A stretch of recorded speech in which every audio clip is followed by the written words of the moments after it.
One, two. Hi, thank you. Thank you. First of all, let's get this out of the way. I love you because you're different.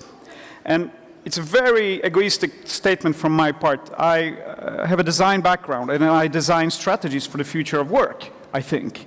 Now, I cannot do that without great ideas. And to have one, really great idea, we first have to have many, many, many different ideas. And try to have different ideas with the same kind of people in a room. Say, for example, white-bearded guys in my age. It doesn't work. So being different is a prerequisite for any kind of innovation. And thinking about the future and how we innovate for the future of work, which is, for me, the future of humanity, we need to ask very, very profound questions. This is deep thinking, because the question is, what is the future? And the only answer to that I can have is that it is what you imagined. And that comes back to the diversity and the diverse thought pool. Because when we imagine something, we are able to make it. Actually, if you think the opposite, if you can't imagine it, you actually cannot make it, or make it true, if you wish. So here's the first mechanic ingredient of the future, the imagination and the diversity that drives that. Now, why is the future so important to us? Why do we talk about it in such an extent? I think it's very simple. You and I and everybody we know, actually everybody, will spend the rest of our lives in the future, I think, at least according to Einstein. And I think if we sit down and have these conversations with these different thoughts, we can actually build or code or design a future we all want to live in. And that's it. That's the imagination at work. Now, there's a second mechanic that I like to talk about. Many of you have heard about it many, many times, but I stress it here as well because we stress it at SAP or wherever I go with our customers. The future is exponentially fast. We think linearly as a normal standard DNA setup. Unless you're a savant, you think linearly. Gutenberg did a very fine thing somewhere 40, 41, whenever that was. And then we all of a sudden had internet and artificial intelligence, and now we have like 10 Gutenberg moments per year. It's becoming a flow of significant change rather than moments per generation or every third generation. It's a flow of change, which is also a flow of fear, by the way. We need to handle that. So this flow of change is exponentially faster each time you look at it. And again, we don't compute exponential. I love this experiment. Probably you've done it. The 30 exponential steps. Anybody played that game? Yes? Cool. Okay. Then it's two of us. Let's play the game. It's a very easy game. I guess I'm not a mathematician or a developer, promise. If you take 30 normal steps, linear steps, it's very easy to predict where I'm going to be. I'm going to be 30 meters ahead, somewhere by the coffee bar. If I take 30 exponential steps, say, for example, I double my steps each time, which is the speed of change, where would I be? 1, 2, 4, 8, 16. What is the 30th step? Okay, who's the brightest mathematician who had a lot of coffee? See, it's really hard. And it's actually very, very far away compared to the 30 normal steps. It's actually, even if we give you the number, it doesn't compute. You need a comparison. It's 25 times around the globe. This is the difference between how we think the world works, 30 meters ahead, or how it actually works. So, diversity-driven imagination, exponential speed, and convergence. The third mechanics of change, as I see it. Sometimes in very unexpected ways. This is a very small, maybe banal, but significant, in my opinion, case. Let's see what Hello Barbie can tell us about it. Anybody plays with Hello Barbie? Hacked it, maybe, even? No? Okay. I forgot mine in Tel Aviv, otherwise she travels with me all the time. Here she comes. I want to be a scientist. Oh, wait a minute. I want to be a scientist.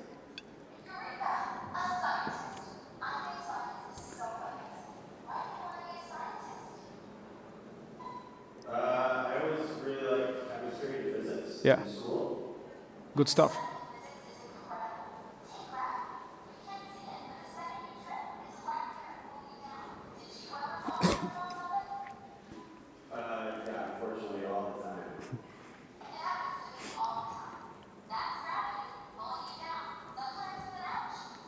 Yeah? It's almost like at least a Trump quality conversation, right? It's amazing. At least some sexual stereotypes are broken here. Barbie, at last, speaks science, which is about time. Now, what's interesting here from a convergence perspective, this is Wi-Fi driven. She's connected to Wi-Fi, which we take for granted. It's one development that just happened. This is Moore's law at its finest. The computer inside, the chipset inside there, is something we used to do serious work just 10 years ago. It's inside that little plastic. It's cloud connected, of course. It's natural language processing, which is a part of the machine learning. And all these things coming together in a very unexpected toy. This is one of our customers. If I told you 15 years ago that Barbie will speak science to me and we will have conversations, and by the way, you wouldn't believe me that Trump would be a president by that time. You wouldn't believe me, simple as that. Now, this design is bigger than that, and this is the ecosystem of innovations. What if the kid is hungry here? Right, say, hi Barbie, I'm hungry. Or maybe there is a sentiment analysis that the kid is hungry. She doesn't have to express it. Now, Barbie can Google, and there's Amazon delivery with a drone, and we can have a hamburger here in 10 minutes. Is that okay? Is that a design we want? Or what if the hamburger is stolen? Other kids take it because they are bullies, right?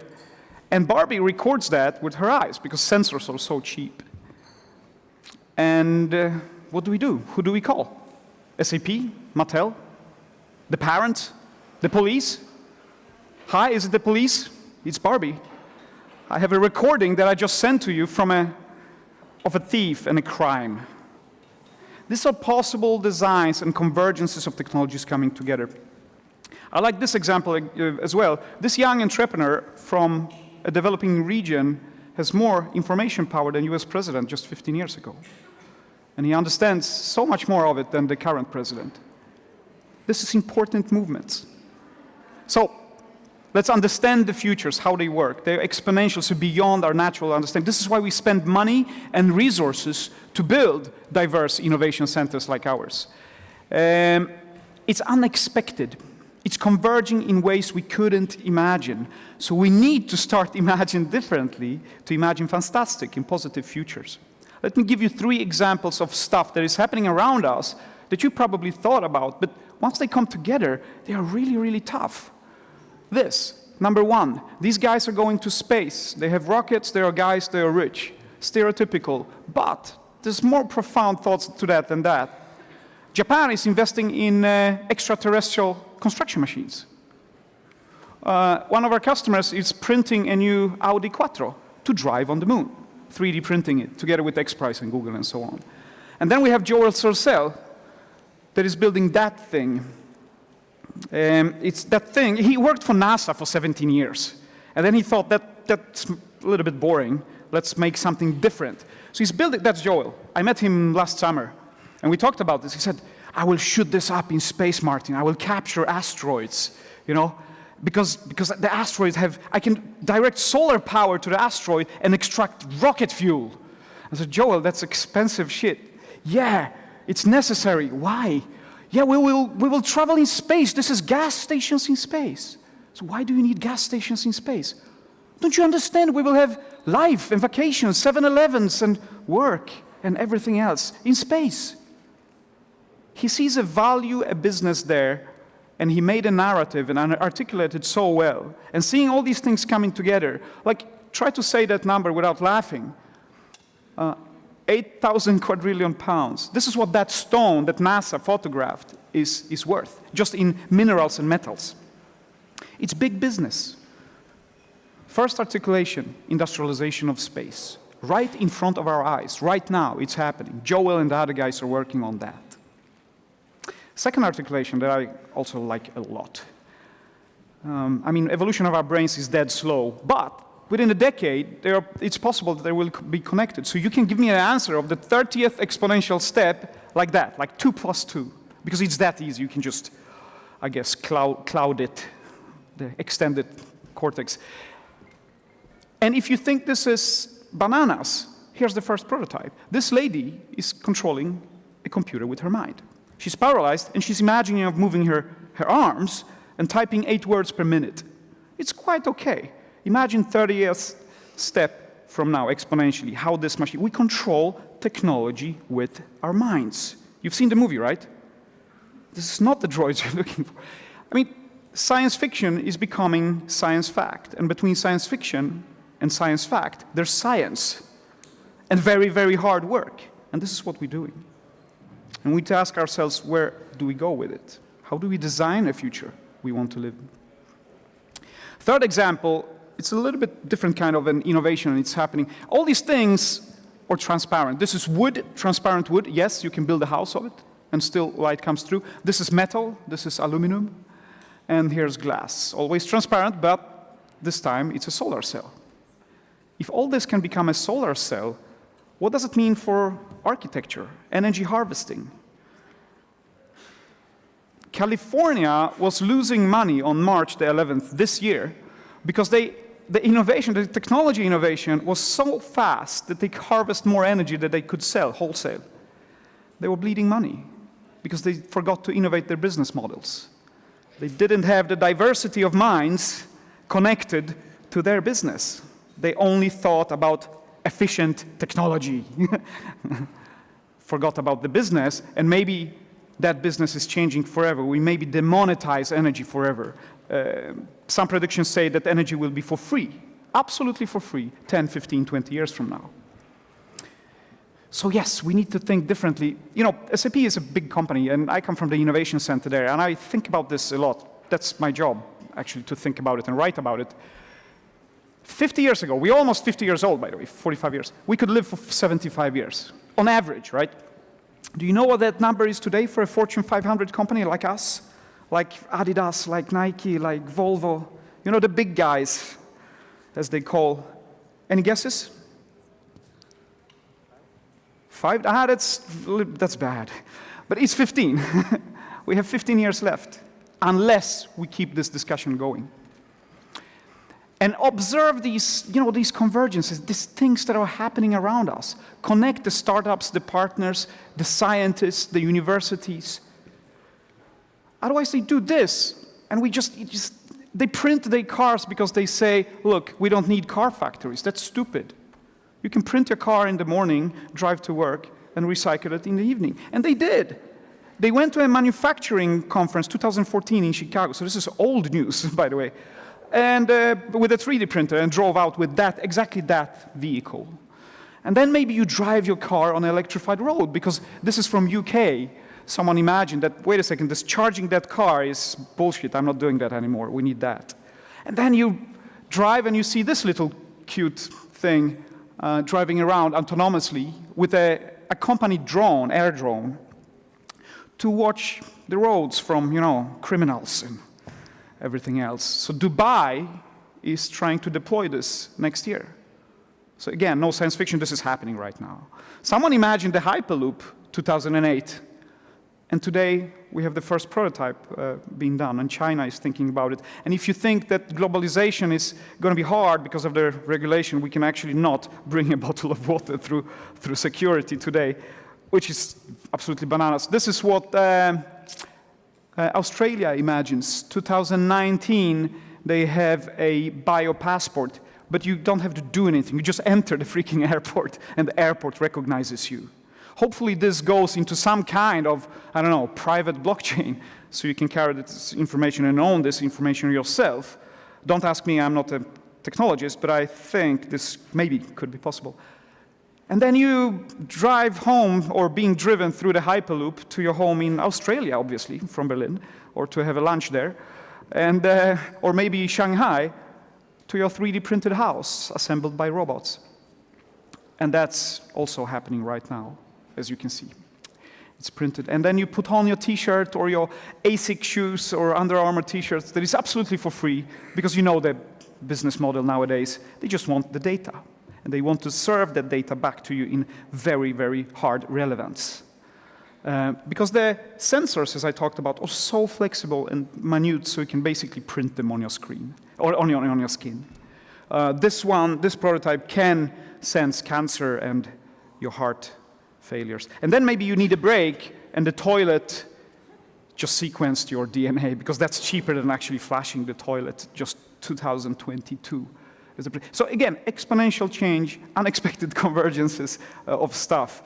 That is a very different way of thinking that some companies do. Maybe not this crowd. I know you are progressive. I know you're in the middle of it. But I think that these messages have to be repeated. This is why I'm summarizing them here. This guy is a hero. He invented the digital camera. The boardroom of Kodak was not a, diverse think tank of heroes. They just said, no, it's too heavy, too expensive. The pictures are shit. How can you see a future in this? They were living on an absolute linear scale, linear world. They were thinking that whatever they've done before must be good because first they did it, and second because it was good. The reality is exponential. And I have this printed in my room because every time you have the discussion, people try to tell you, yeah, but your projections look like that. Not true. They don't look like that. And this discrepancy is why we still make faster horses rather than reinvent the future. It's a cultural thing. It's a thing about understanding the needs of other people, which monolithic teams can't do. They only understand the monolithic team. So diverse teams have a better culture and better understanding. And there is a very, very good tool in the toolbox of innovation. It's called empathy. It's well established by Stanford in design thinking, and many others as well, to understand others, to understand what they want, what they would like to have in their lives before they actually know it.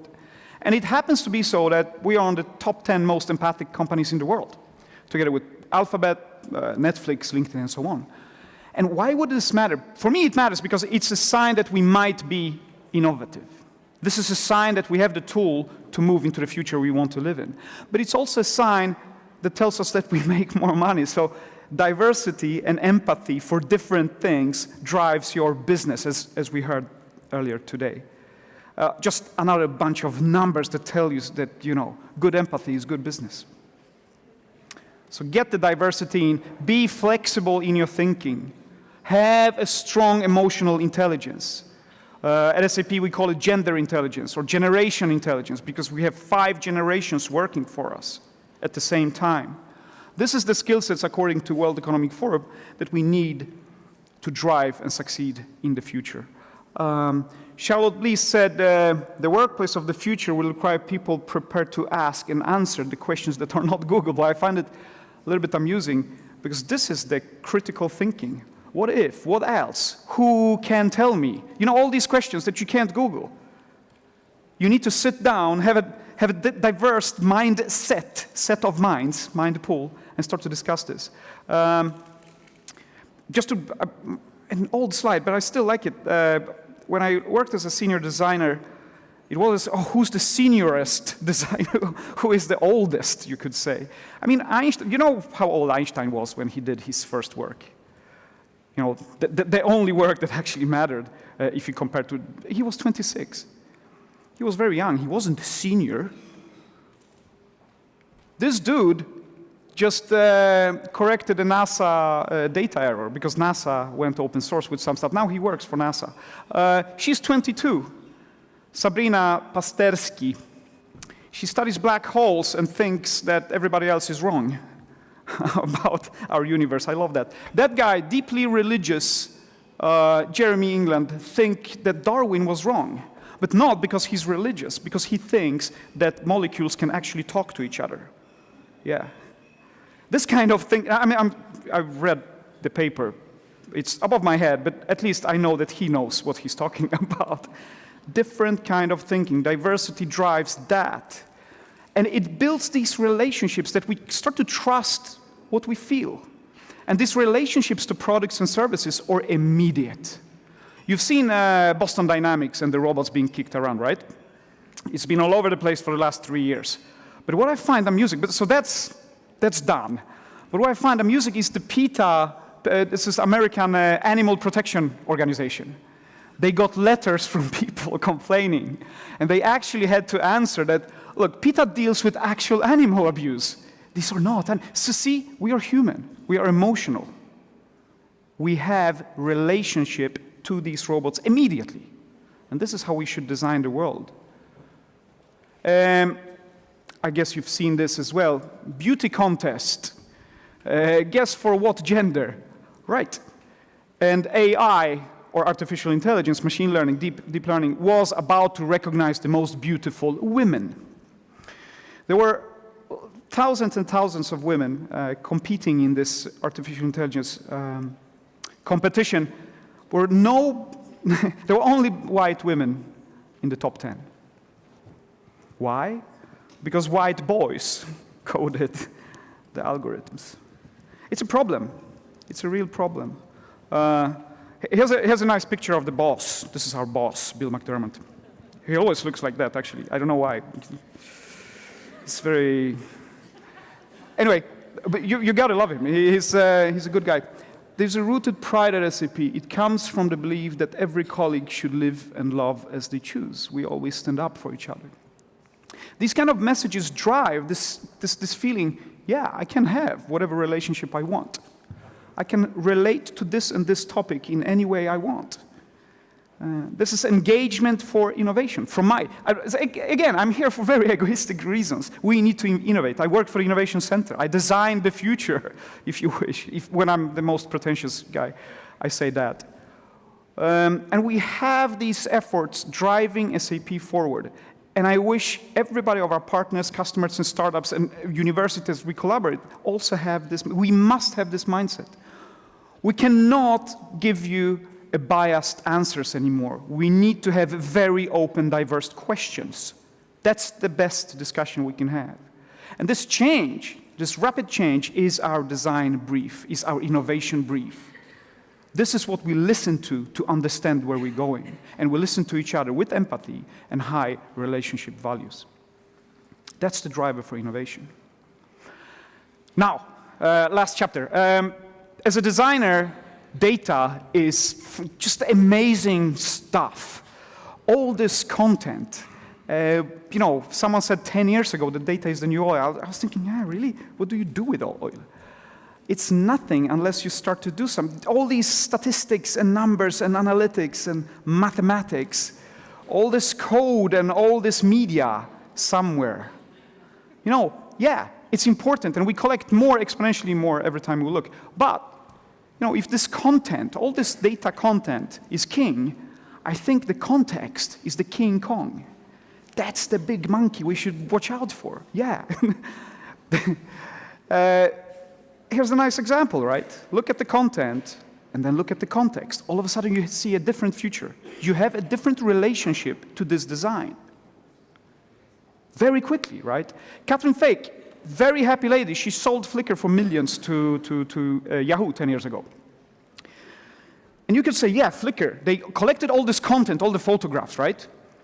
But what she understood is the relationship between humans and that data, that context, the social context of art, families, vacation, memories, all the things that photographs can represent to us. She understood it, so it became addictive and big and valuable. But now, when she sold Flickr, she started a new company some time ago, but I still love to show this example. She started to ask people questions. So building a relationship and trust, right, for free. For example, do you know what a cat wants when it meows? I think I know. It wants love and food, and then it wants to go away. How do you eat your yogurt? Fruit on top or in the bottom? Huh? Difficult questions. Do you love your job? A little bit more deep. Do you sleep enough? Would you tell a child that it's adopted? And it continues like that. And you can't stop answering these questions, so you create more content. 80 million answers to 2 questions. This is what I gathered very quickly on a sort of a prototype basis, beta release on the internet. This is my questions, by the way. I'm pretty normal when it comes to yogurt, 53%. That's okay. What does this content tell us when it comes to context? What does this data mean? And here are the answers. If you, like Pepsi more than Coke, you believe in UFO. Ta-da. If you read Wired magazine, you prefer redheads. Okay. If you used fake ID, you've been a teacher. Yeah. and we use a Mac, we dance a lot, we tip generously, and so on. How much do you think this is worth to Pepsi or Coke or to Sony televisions or to your local UFO magazine that you read every day because you drink Pepsi? Look, data doesn't lie. You just need to ask the right questions. Data becomes information. Information is useless because it's rude. Nobody wants to be informed. We want to have knowledge and wisdom. And if you go into the product sphere, nobody wants features and products. We want to be served. We want to have, and I'm coming back to that as you noticed, relationships. Design the relationship, the rest will follow. Actually, if you can't articulate the relationship, everything below will be shit. It needs to be well articulated and well designed. The rest, in comparison, is easy. And we need to build these connections, and we have this data and context help. Data is the sort of a paint box, useless, until you have the algorithms, the brush to paint the future, to have a different conversation. I call it the Hue machine, the human machine, the Hue machine, the symbiosis. It's a symbiosis between human ingenuity, human diversity of thought, and machine intelligence. When they come together, we create new stuff. You know, because we're done with, you know, some statistics here, and I have my list of prerequisites, what makes a good Hue machine. For example, it knows more than I do, it shows me what I need when I need it, and so on. This utopian design briefs that must to be reached to have a good design. Because we're leaving this. This is what many people we meet in our lives work with. Scalable efficiency, predictable results, you know, repeatable outcomes. And if you put these things together, what you just described is a program. You can code that. But this is what is bonused, incentivized in many companies. If you can scale efficiently, you're good. You get your salary.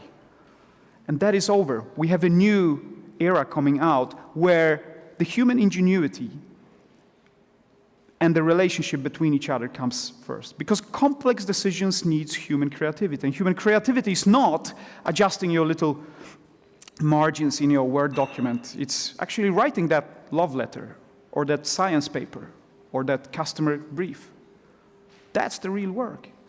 And I think working for SAP and looking, you know, for the moonshots 10 years ahead, we need to redefine work. And I'm trying. For me, work is to surface and foster and optimize the gifts we have. It's called skills somewhere else.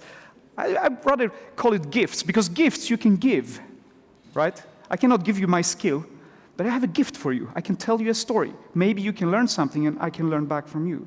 So if we foster these gifts to actualize ourselves and the communities around us, we're doing work. That's it. If it's in art, if it's in business, technology, it doesn't matter.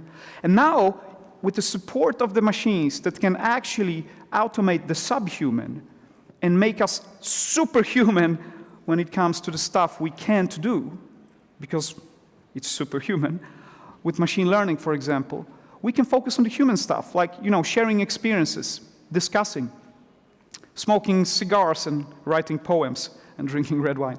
You know, the humans being ambiguous, argue, all these things that robots yet cannot do. Because that drives humanity forward, I think. Maybe we can become human at last, because we've been busy hunting and gathering and filling in Excel spreadsheets rather than being a full potential of what a human can be. But now we can be automated where it's subhuman and superhuman and optimal selves, so we can become human at last. Discover what we are. Because, you know, the smartest thing, the smartest app or system in the world is only the one that makes you smarter. I will wrap up. Yeah, let's skip that. Let's give you an example what could be, for example, smart and augment you in a very nice way. I showed this to Concur, one of the companies that is within SAP that drives travel across the globe, one of the biggest travel companies in the world. And we talked about it, and I said, how about this happening to you? Hey, Newt, you are Newt. The more your developers travel together with your designers, the better employee satisfaction KPI you get. So I'm a manager, right? I'm Newt. There is a relation to higher performance year on year. Oh, wow. How many Excel spreadsheets would I have to do to know that for a fact? Here are 3 conferences that team members who travel the least, because where people don't travel, they get bored. You need to send them out sometimes to something fun. And this is the 3 conferences they could visit this year. Convenient, no? Superhuman, definitely. I cannot do this in my brain. I'm just human. I'm writing poems and drinking wine. And by the way, I found the routes that allow the colleagues to spend face-to-face time, so we can discuss. Maybe on train, maybe on planes, maybe in waiting rooms, but somehow higher value, emotional value for that travel. And by the way, the system knows that I'm traveling tomorrow, so it says, oh, if you switch from window to aisle seat on tomorrow's flight, you will most likely, 87%, data doesn't lie, right? Be more successful in your budget negotiations according to your travel and performance data. The system knows me and respects me and helps me to be more optimal self so I can focus on being human and have a conversation with you. For me, that's intelligence. I need to skip that. It's a cool thing. It's machine vision, recognizing logotypes, so we don't have to count logotypes anymore, so we can have better marketing, so we don't have to... People sat with clickers before and counted logotypes to know their brand impact. Today we have machine learning doing that for them, so we can do other stuff. We just redefine what work is, actually, with that prototype, with that front runner. We actually redefined the whole business model with that little... It's not even scaled, but let's move on. Yes, we are fusionists. We conduct and orchestrate our futures. We need to come together to have one idea. You need to have many different ideas. You need to be diverse. And it is a political endeavor, because the bad designs of these things have these results. This is bad result of a bad design. This is global activism. We build and code behaviors. People use stuff and services that makes them behave differently. Behaviors shape societies. Societies shape politics. I was here last year on a panel. I was also listening. And I spent 27 years in Sweden. And I heard discussions about coming back to work as a woman, for example. And of course, I have a hard time to imagine what it would be. Because first, I'm a man. Second, I lived in Sweden when that is not a discussion. It's not a woman's problem. It's a politics problem.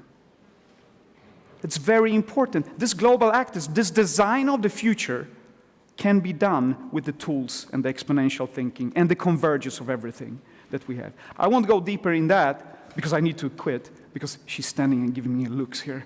Yeah, it's just, I feel you. Anyway, you know this, designing futures, yeah, build the relationships, the rest will follow. Have a conversation. To have one, articulate your design very, very well, so you actually have a decent conversation. And yes, we do have the tools and algorithms that can make us maybe human at last. Instead of this, pen and paper, very old application, travel voucher from Mr. Aldrin, 1969. He went on a business trip. He used a business vehicle. It was a government spacecraft. He went to the moon. Yeah, seriously, and he got his $33 back. Yeah, this is Buzz Aldrin's travel expense. I was thinking, couldn't we, use his ingenuity, his courage, to something else? Couldn't we have a different conversation? Spend time to being human. This is not Puccini or Verdi. This is artificial intelligence. The robot is called Ada. And the piece is called Genesis. Totally written by a machine. Fantastic stuff. It gets to you very quickly. And I was thinking, when we come together in these conferences and we think differently together, I think we're actually on a good way to design a future we all want to live in. And that's very important to me, very egoistically, because I believe that the future of work is the future of humanity, if we leverage our gifts. And I have no idea why, but I will leave you with a poem that I have no idea who wrote. You're a ghost, driving a meat-coated skeleton made from stardust, riding a rock, hurtling through space. So fear nothing. Thank you very much.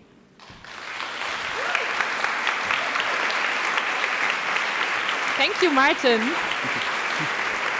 I think